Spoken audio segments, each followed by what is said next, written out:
Okay, good day mga ka-farmer. Welcome back sa ating channel, LM Integrated Farming and Techniques. Magandang araw. Nga pala mga ka-farmer, dito tayo sa ating sagingan ngayon. At ating ginagawa is nagtitreatment tayo ng Panama disease. Ito yung Fusarium wilt. Ito yun mga ka-farmer. Actually nagtitreatment na tayo nito nung nakaraan. Iba yung ginamit natin kaso hindi na tayo nadalhan ng pang treat. Iba kasi yung product na yun mga ka-farmer, is hindi siya one time application. Ano siya, dapat continuous mo siya nire-repeat every week. Pag ang kaso hindi na tayo nadalhan ng supply, bumalik. Kaya yan, okay na sana. At saka yung doon sa kabila, doon sa unahan is positive sana yung result, yung tumigil na yung talbos niya, yung gaya niyan. Yan, yung ganyan.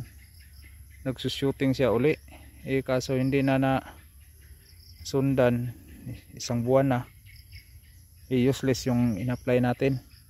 Ngayon mga ka-farmer is apply tayo ng panibago. Iba na yung ginamit natin, hoping na magiging successful yung result. Kaya dito mga ka-farmer, naka-isolate ito. Ako lang naman yung pumapasok dito, kaya okay lang kahit hindi ako nagkukordon or naglalagay ng yung parang pang off limit na itatay natin dito. At saka hindi ko rin nilalagyan ng marka para hindi mapapansin kung may papasok dito na iba. Kasi kung dadaan lang sila, problema lang pagbasa yung lupa bagong ulan. Mas maganda yung ikaw lang yung nakakaalam alin yung may sakit. Ngayon nalagyan ko na yung puno na yan. Sana magiging to.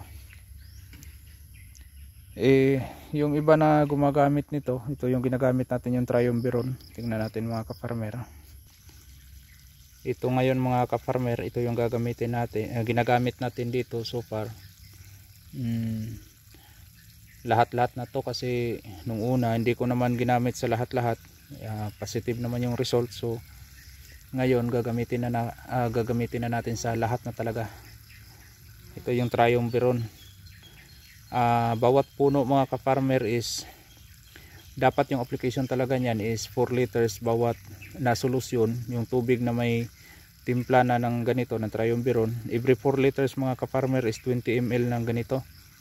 Tapos yung supposed to be yung 1 litro niyan, i-spray mo doon sa yung patay na saging para ma-decompose niya. Pero yung ginagawa ko dito is yung 4 liters pati yung 1 litro na para doon sana sa katawan ng saging, binubuhos ko sa lupa, dinidrinsing ko gamit yung ganito na pang yung ganito, para mas maganda yung pagkalagay palibot sa puno.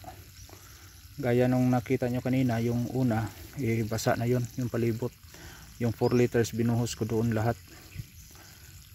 Tandaan mga ka-farmer, yung paggamit nito 4 liters bawat puno. Kahit 3 litro dyan sa lupa, enough na yun. Pero sa akin mas inano ko pa, kasi yung 1 litro na para sana doon sa patay na dahon at katawan ng saging, doon sana sa yun pang decompose. Ang ginagawa ko is inisa ko na doon sa lupa na lahat, pang decompose kasi yung purpose na ni.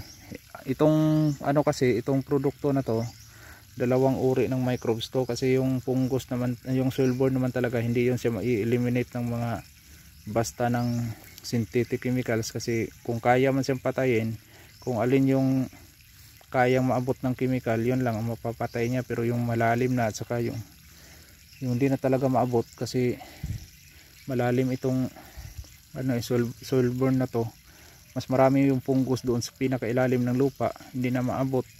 Maliban dito sa microbial, buhay yun sila, kakainin nila yon yung fungus na yan at hahabulin nila. Kasi itong microbes na to, sila yung magiging predator, sila yung kakain, at saka yung fungus naman is sila yung parang herbivores, yun sila yung tanim ang kinakain nila, yung tissue ng tanim yun yung kinakain nila. So mas maganda na itong mga buhay na microbes ang gagamitin natin para mapapatay nila. Ito may bunga na, pero ayun na, tinamaan na.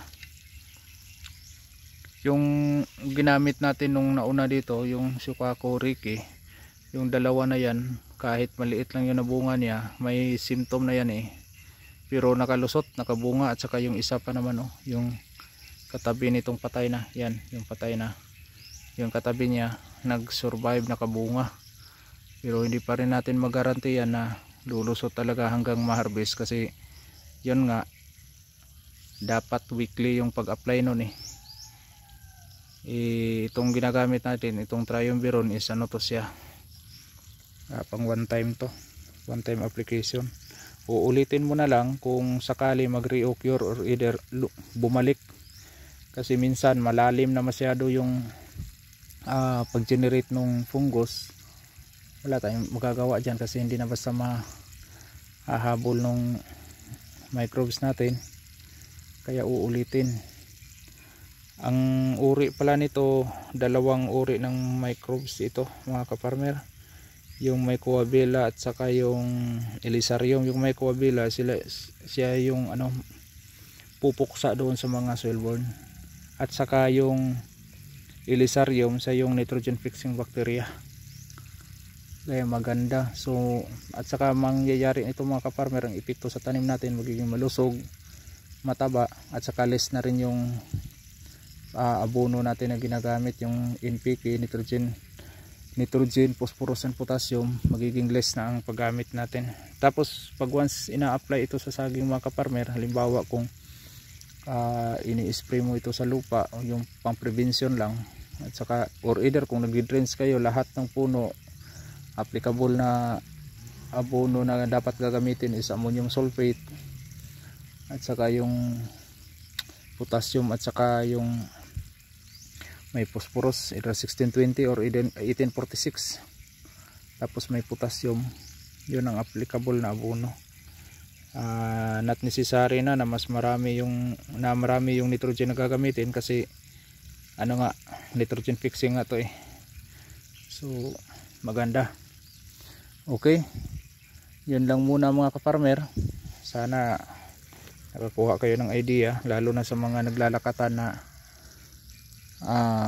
nagkakaproblema talaga, kasi marami talagang namumroblema. Halos lahat namumroblema ngayon sa